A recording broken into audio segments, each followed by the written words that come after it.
السلام علیکم. تاسو ګورئ د پی ټی وی پښتو خبرونه او زه یم الیاس کاکړ. پر لاین اپ کنټرول باندې د بھارت د فوج په ضد د پاکستان پیاوړي جوابي کاروایی روانه ده.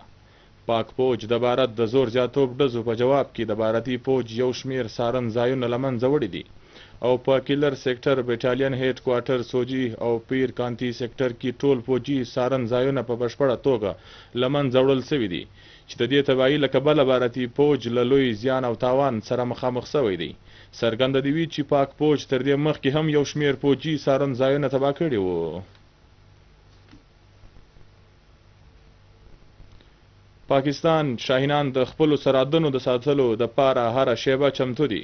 په باول نګر کې پاک ویزاهي د بھارت یو بل ډرون هیروپ راغورځولی دی. څرګنده دي چې ډرون د اسرائیل ساخت او جوړ شوی و. د امریکې د بهرنیو چارو وزیر مارکو روبیو د پاکستان او بھارت تر مابین د تاو تریخوالي د کمولو لپاره د وزیر اعظم محمد شهباز شریف سره پر ټلیفون باندې خبرې کړې دي. هغه ویلي دي چې امریکا په سیمه کې د امن او پیاوړتیا غوښتونکې ده. وزیر اعظم شهباز شریف وویل چې بھارت ټوله سیمه له درنې اندېښنې سره مخامخ کړې ده. موږ به په هره توګه د خپلواکۍ او سلامتیا د ساتنې لپاره خپله دفاع په بشد توګه ترسره کوو. د خیبر پښتونخوا له گورنر فیصل کریم کونډي سره د پاکستان پیپلز پارټي سېنیټر بلال احمد مندوخیل په اسلام آباد کې ولیدل. د ملاقات پر مهال یو د بل د خوښي پر چارو او د هیواد او صوبه بلوچستان پر چارو باندې خبرې وسوې.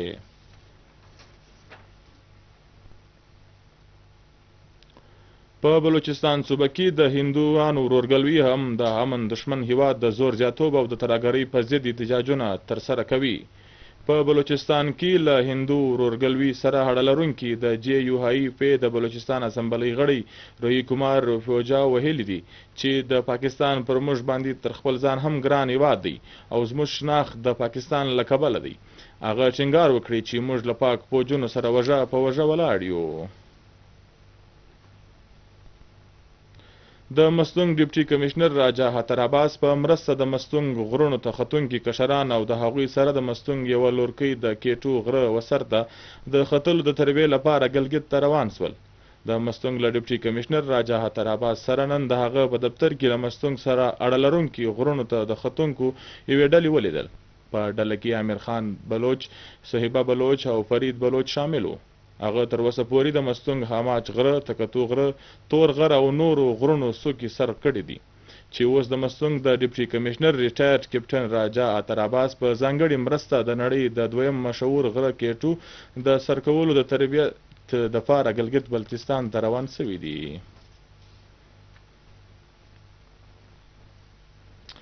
په تربت کې د ډیپټي کمشنر له دفتر څخه د بھارتي زور زیاتوب په ضد یو لوی احتجاجي لاروین راووته. په لاروین کې ښاریانو په ګڼ شمېر ګډون درلودی. د لاروین مرام بھارت د زور زیاتوب او پر آبادیو باندې د بریدونو په ضد ولسي احتجاج او غندنه کول وو. وینا کوونکو په دې موقع د بھارت د بې ځایه زور زیاتوب په کلکه غندنه وکړه. هغوی وویل چې بھارت د خپله ناوړه لاره پرېږدي ولې چې زموږ هیواد د مبارکې کلمې طیبې په نوم باندې جوړ شوی دی. هغوی وویل چې د شپې په تاریکه بې له جوازه برید کول ډېر بزدلانه عمل دی. په لاروین کې د کیچ ډیپټي کمشنر بشیر احمد بړې چې د ډسټرکټ چیرمین میر عثمان بلوچ او نورو ځایي شخصیاتو ګډون درلودی. په لاروین کې ښاریانو د بھارت په ضد بینران راخیستي وو او قومي بیرغونه یې اوچت کړي وو. د لاروینو پر مهال د بھارت په ضد نارې او کلکه غندنه وکړل سوه. پښتون قام د بھارت د زور زیاتوب په ضد سړکانو ته راوتلی دی. په دوکۍ کې د قبایلي مخور سردار خوشدل خان لوڼي له خوا د هغه له کور سردار لوڼي هاوس څخه لاروین راووتی.